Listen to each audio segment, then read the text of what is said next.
மாலை serial prediction பார்க்குறதுக்கு முன்னாடி யாரெல்லாம் நம்ம சேனலுக்கு புதுசா வந்திருக்கீங்களோ, நம்ம சேனல சப்ஸ்கிரைப் பண்ணிக்கோங்க. காவேரி கிட்ட பேசாம விஜய் உண்மையெல்லாம் சொன்னா நல்லாயிருக்கும் அப்படின்னு யாரெல்லாம் நினைக்கிறீங்களோ, அந்த வீடியோவுக்கு ஒரு லைக் போட்டுருங்க. இங்க விஜய் இருந்துகிட்டு காவேரி கிட்ட, "என்ன அந்த பையன்கிட்ட பேசுனீங்க? அந்த பையன் உங்கள பிடிச்சிச்சுன்னு சொல்லிட்டானா? என்னாச்சு?" அப்படின்ட்டு விஜய் வந்து பதட்டமா கேட்குறாங்க. உடனே காவேரி வந்துட்டு, "முதல்ல நீங்க சொல்லுங்க. நீங்க அந்த பொண்ண போய் மீட் பண்ணி பேச போனீங்களே, அந்த பொண்ணு உங்களுக்கு பிடிச்சிருந்துச்சா? அந்த பொண்ணு என்ன சொன்னாங்க?" அப்படின்னு சொல்லிட்டு காவேரி கேட்குறாங்க. உடனே விஜய் வந்துட்டு, "அது இருக்கட்டுங்க. நீங்க முதல்ல சொல்லுங்க" அப்படின்னு சொல்றாங்க. "முதல்ல நீங்க சொல்லுங்கங்க. அதுக்கடுத்து நான் சொல்றேன்." அவங்க உங்கள கல்யாணம் பண்ணிக்கிறதுக்கு சம்மதம் சொல்லிட்டாங்களா? உங்கள பிடிச்சிருச்சா? உங்களுக்கு அவங்கள பிடிச்சிருச்சா? அப்டின்லாம் காவேரி கேட்டுட்டு இருக்காங்க. விஜய் இருந்துட்டு எனக்கு பிடிக்கலங்க அவங்கள. அவங்க கூப்பிட்டாங்கன்னு பேசுறதுக்காக போனேன். மத்தபடி எனக்கு பிடிக்கல. அப்டின்னு சொல்லிட்டு விஜய் சொன்னதும், அப்படியா? சரி, சரி. அடுத்த பொண்ண பார்த்துக்கலாம் அப்டின்ட்டு அ காவேரி சொல்லிக்கிட்டு இருக்கும்போதே, இங்க விஜய் இருந்துகிட்டு, அந்த பையன பேசுனீங்களே, அந்த பையன் என்ன சொன்னான்? அப்டின்லாம் கேட்குறாங்க. நான் இதுவரைக்கும் பேசினதுல அந்த பையன எனக்கு ரொம்ப பிடிச்சிருந்துச்சு. இந்த பையன் தான் நான் கல்யாணம் பண்ணிக்கிற போற பையன்னு நெனைக்கிறேன். எங்க 2 பேத்துக்கும் எல்லாமே செட் ஆகுது. நாங்க 2 பேரும் கல்யாணம் பண்ணிக்கலாம்னு நெனைக்கிறேன் கூடிய சீக்கிரமா அப்டின்ட்டு காவேரி சொல்றாங்க. உடனே விஜய் இருந்துகிட்டு, "என்னங்க இன்னைக்கு தானே பார்த்துருக்கீங்க. அதுக்குள்ளேயுமா அந்த பையன உங்களுக்கு பிடிச்சிருச்சு? இன்னும் பேசி பழகவே இல்லையே! அப்டி இருக்கும்போது அந்த பையனோட கேரக்டர் உங்களுக்கு எப்படி தெரிய வரும்? அந்த பையன் எப்படிப்பட்டவன்னு விசாரிக்கலாம் வேண்டாமா? அ பார்க்கும்போது நெறைய பேர் இப்படிதான் பார்த்ததும் நல்லா பேசுற மாரி ஆக்ட் பண்ணுவாங்க. அவங்க கேரக்டர பத்தி விசாரிச்சோம்னா, நல்லவங்களாவே இருக்க மாட்டாங்கங்க. முன்ன பின்ன தெரியாதவங்கள போய் எதுக்காக நீங்க கல்யாணம் பண்ணிக்கணும்?" அப்டின்ட்டு விஜய் சொல்றாங்க. உடனே காவேரி இருந்துட்டு, "எனக்கு தெரியுங்க. அவங்க பேசுனது வரைக்கும் அவங்க ரொம்ப நல்ல பையன் மாரி தான் தெரிஞ்சாங்க. எனக்கு என்னமோ இதுல எதுவும் தப்பு இருக்கிற மாரி தெரியல. நான் கொஞ்ச நாள் பேசி பழகி, லவ் பண்ணி அடுத்து கல்யாணம் பண்ணிக்கலாம்னு நெனைக்கிறேன்." அப்படின்னு காவேரி சொல்றாங்க. "ஏங்க எனக்கு என்னமோ இது சரியா படலங்க. நீங்க விசாரிச்சுட்டு எதுனாலும் முடிவெடுங்கங்க." அப்படின்ட்டு காவேரி கிட்ட விஜய் சொல்லி பார்க்குறாங்க. "இல்ல, இல்ல. எனக்கு இந்த பையன பார்த்ததுமேவும், இந்த பையன் தான் என்னுடைய லைஃப் பார்ட்னரா வருவான் அப்படின்ட்டு தோணுது. அதனால இதான் செட் ஆகும்." அப்படின்ட்டு காவேரி சொன்னதும், விஜய் இருந்துட்டு, "இவ என்ன நம்ம எப்படி சொன்னாலும் அந்த பையன தான் கல்யாணம் பண்ணுவேன்னு பிடிவாதமா இருக்கிறா. இப்ப என்ன பண்ண?" அப்படின்னு சொல்லிட்டு விஜய் யோசிக்கிறாங்க. பேசாம என்ன நடந்தாலும் பரவாயில்லன்னு சொல்லிட்டு காவேரி கிட்ட எல்லாம் உண்மைய நம்ம சொல்லிடலாம் அப்படின்னு சொல்லிட்டு விஜய் வந்து காவேரி கிட்ட உண்மைய சொல்றதுக்காக வர்றாங்க. "காவேரி மிஸ் நீங்க என்கிட்ட கேட்டீங்கல்ல, உங்க ஒய்ஃப் யாரு? எப்படி இருப்பாங்க? உங்க ஒய்ஃப் ஃபோட்டோவ காமிங்கன்னு கேட்டீங்களே இதுக்கு முன்னாடி." அப்படின்னு சொல்லிட்டு விஜய் வந்து கேட்குறாங்க. "ஆமாங்க. நீங்க தான் உங்க ஒய்ஃப் ஃபோட்டோவே உங்ககிட்ட இல்லன்னு சொல்லிட்டீங்க. எனக்கே ஆச்சரியமா இருந்துச்சு.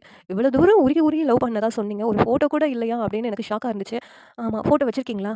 காமிங்க. அவங்க எப்படி இருப்பாங்கன்னு நான் பார்க்கணும்." அப்படின்ட்டு காவேரி கேட்குறாங்க. உடனே விஜய் இருந்துகிட்டு அப்படின்னு சொல்லிட்டு ஃபோன்லேருந்து ஃபோட்டோவ எடுத்து அப்படியே காவேரி கிட்ட காமிக்கிறாங்க. உடனே காவேரி இருந்துட்டு, "என்னங்க விளையாடுறீங்களா? என் ஃபோட்டோவ காமிச்சுட்டு உங்க ஒய்ஃப்ன்னு சொல்லிக்கிட்டு இருக்கீங்க.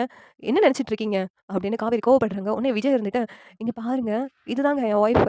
அப்படின்னு சொல்லிட்டு விஜய் சொன்னதும், இங்க காவேரிக்கு அதிர்ச்சியா இருக்குது. "ஏங்க விளையாடாதீங்க. இது என்னுடைய ஃபோட்டோங்க. என் ஃபோட்டோவ என்கிட்டயே காமிச்சு என் ஒய்ஃப்ன்னு சொன்னா, நான் எப்படிங்க நம்ப முடியும்? ஏங்க இந்த மாதிரி விளையாடுறதெல்லாம் வேல வச்சுக்கிடாதீங்க. எனக்கு கல்யாணம் ஆக போகுது. இந்த நேரத்தில இப்படியெல்லாம் விளையாடாதீங்க." அப்படின்ட்டு காவேரி சொல்றாங்க. உடனே விஜய் இருந்துகிட்டு, "நிஜமா தான் சொல்றேன். என் ஒய்ஃபும் நானும் சேர்ந்து எடுத்த ஃபோட்டோ உங்களுக்கு காமிக்கட்டா?" அப்படின்ட்டு அந்த ஃபோட்டோவையும் காமிக்கிறாங்க. விஜயும் காவேரியும் இருக்கிற ஃபோட்டோஸ்லாம் எடுத்து காமிக்கிறாங்க. "உண்மையாவே இது உங்க ஒய்ஃப் தானா? நிஜமாவே சொல்லுங்க. என்னால நம்பவே முடியலங்க. உங்க ஒய்ஃப் அப்படியே என்ன மாதிரியே இருக்கிறாங்க. உண்மைய சொல்லுங்க." அப்படின்னு கேட்குறாங்க. உடனேயும் விஜய் இருந்துட்டு, "உண்மையாவே நீங்க தான் என்னுடைய ஒய்ஃப்." அப்படின்னு சொல்லிட்டு சொன்னதும், "என்ன சொல்லிக்கிட்டு இருக்கீங்க? நான் வேற பையன கல்யாணம் பண்ணிக்க போறேன்னு சொல்லிட்டு இப்படிலாம் என்கிட்ட ட்ராமா பண்றீங்களா?" அப்படின்னு கேட்குறாங்க. "இல்லங்க. ஆக்சிடென்ட் உங்களுக்கும் எனக்கும் நடந்துச்சு சொன்னேன்ல. அந்த ஆக்சிடென்ட்ல நம்ம 2 பேரும் தான் அந்த வண்டியில போனது. நீங்க தான் என்னுடைய ஒய்ஃப் அப்படின்னு சொல்லிட்டு விஜய் சொல்றாங்க. உடனே காவி இருந்துகிட்டு, "என்ன சொல்றீங்க? நீங்க என்னுடைய ஹஸ்பண்டா? அது எதுக்கு இத்தன நாள் நீங்க என்கிட்ட சொல்லவே இல்ல? திடீர்னு வந்து என்கிட்ட எதுக்காக இப்ப சொல்லணும்? எனக்கு ஒண்ணும் புரியல" அப்படிங்கிறாங்க. உடனே விஜய் வந்து, "பசுபதிக்கும் எனக்கும் என்ன சம்மந்தம்? எனக்கும் அவனுக்கும் எந்த சம்மந்தமும் இல்ல. உங்கள கல்யாணம் பண்ணதுனால தான் அவனுக்கு நானும் எதிரி ஆயிட்டேன். ஏன்னா நம்ம 2 பேரும் சேர்ந்து வாழக்கூடாதுன்னு சொல்லிட்டு அவன் பல பிரச்சனை பண்ணான். அப்படி பிரச்சனை பண்ணதுனால தான் நம்ம போன வண்டிய அவன் லாரிய வச்சு இடிச்சுட்டான். அதனால தான் நம்ம 2 பேருக்கும் ஆக்சிடென்ட் ஆயிருச்சு. அதுல உங்களுக்கு பழசெல்லாம் மறந்து போயிடுச்சு. குறிப்பா என்ன கல்யாணம் பண்ணதே நீ மறந்துட்ட காவேரி" அப்படின்னு சொல்லிட்டு விஜய் வந்து சொல்றாங்க. "என்ன மறந்தது மட்டும் இல்லாம நமக்கு குழந்தை பிறந்ததையும் உனக்கு மறந்துருச்சு." அப்படின்னு சொல்லிட்டு விஜய் சொன்னதும் காவேரிக்கு அதிர்ச்சியா இருக்குது. "நீங்க சொல்றதெல்லாம் என்னால நம்பவே முடியல. இத்தன நாளா ஏன் இந்த உண்மைய என்கிட்ட சொல்லிட்டீங்க? சொல்லாம மறைச்சீங்க? எங்க அப்பா இறந்ததெல்லாம் எங்க அம்மா என்கிட்ட சொன்னாங்க. ஆனா எனக்கு கல்யாணம் ஆன உண்மைய ஏன் என்கிட்ட எங்க அம்மா சொல்லாம மறைச்சுட்டாங்க?" அப்படின்னு கேட்குறாங்க. உடனே விஜய் இருந்துட்டு, "இல்ல இவ்வளோ பெரிய உண்மைய சொன்னா உனக்கு ஏதாவது ஆயிடுமோன்னு சொல்லி பயந்து தான் நாங்க இந்த உண்மையெல்லாம் உன்கிட்ட சொல்லாம மறைச்சிட்டோம்." அப்படின்னு சொல்லிட்டு விஜய் சொல்லிக்கிட்டு இருக்காங்க. உடனே காவேரி இருந்துட்டு யோசித்து பார்த்துட்டு இருக்காங்க. என்ன இப்படியெல்லாம் என் லைஃப்ல நடந்திருக்கா? எனக்கும் கல்யாணம் ஆயிருக்கா? குழந்தை இருக்குதா? என் ஹஸ்பண்டையும் நான் மறந்துருக்கேனா? என் குழந்தைய மறந்துட்டேனா? அதுவும் இல்லாம என் ஹஸ்பண்டையும் குழந்தைய மறந்துட்டு, இங்க இன்னொரு கல்யாணத்துக்கு வேற நான் ரெடி ஆயிருக்கேன். இதெல்லாம் எப்படி நடந்துச்சு? என் ஹஸ்பண்ட் எனக்காக கல்யாணம் பண்ணாம காத்துட்டு இருக்காரு. ஆனா நான் எப்படி இன்னொரு கல்யாணம் பண்றதுக்கு ரெடி ஆயிட்டேன் அப்படின்ட்டு இங்க விஜய் முன்னாடி காவேரி ரொம்ப குழம்பி போய் நின்னுட்டு இருக்காங்க. விஜய் வந்துட்டு, "காவேரி ரொம்ப யோசிக்காத. உனக்கு நல்லது கிடையாது." அப்படின்னு விஜய் சொல்லி பார்க்குறாங்க. காவேரி ரொம்ப யோசித்து எமோஷனல் ஆகி அப்படியே மயக்கம் போட்டு விழுந்துடுறாங்க. உடனே விஜய் இருந்துட்டு, "காவேரி, காவேரி" அப்படின்னு சொல்லிட்டு கத்துறாங்க. சொல்றாங்க. உடனேவும் காவேரி உண்மைய நான் உன்கிட்ட சொல்லியிருக்கவே கூடாது. நான் உன்கிட்ட உண்மைய சொன்னதுனால தானே உனக்கு இப்படிலாம் ஆயிடுச்சு அப்படின்ட்டு, உடனே காவேரிய விஜய் ஹாஸ்பிட்டலுக்கு கூட்டு போறாங்க.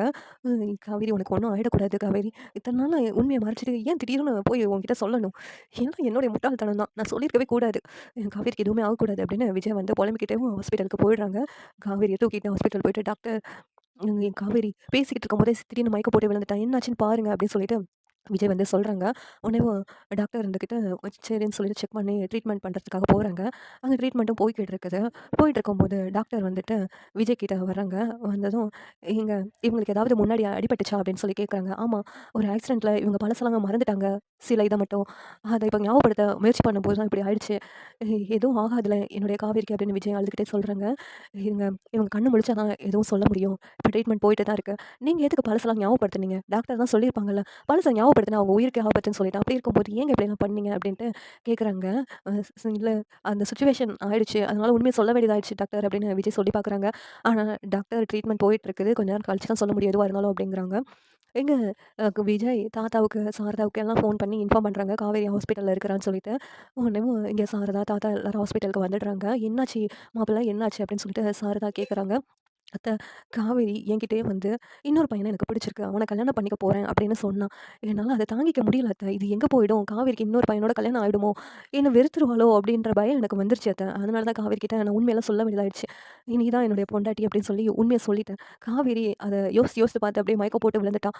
இப்ப ஹாஸ்பிட்டல்ல வந்து சேர்த்துருக்கு அத்த அப்படின்னு இங்க விஜய் சொன்னதும் சாரதா வந்துட்டு, தம்பி கொஞ்சம் பொறுமையா இத இது டீல் பண்ணியிருக்கலாம்ல. இப்ப பாருங்க காவேரிக்கு இப்படி ஆயிடுச்சு. நான் தான் சொன்னேன்ல காவேரி கிட்ட பேசி நான் புரிய வைக்கிறேன் அப்படின்ட்டு. "ஏன் தம்பி கொஞ்சம் அவசரப்படாம இருந்திருக்கலாமே!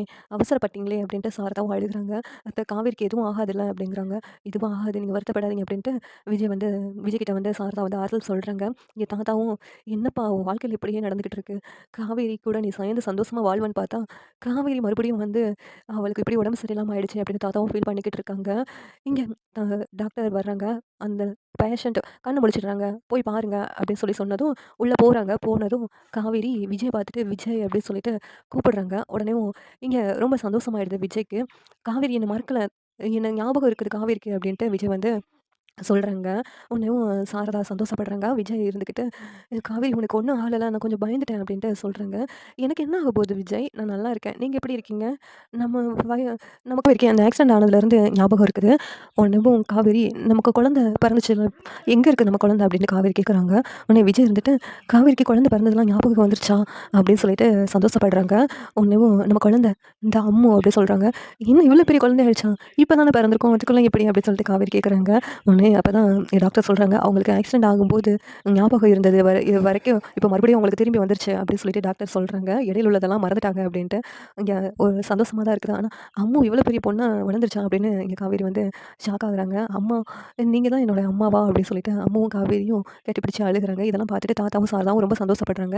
இந்த சீரியல் எப்படி நல்லாயிருக்கும்னு நீங்க நினைக்கிறீங்கன்னு கமெண்ட் பண்ணுங்க. இந்த வீடியோ பிடிச்சிருந்தா லைக் பண்ணுங்க, ஷேர் பண்ணுங்க, சப்ஸ்கிரைப் பண்ணுங்க. Thank you.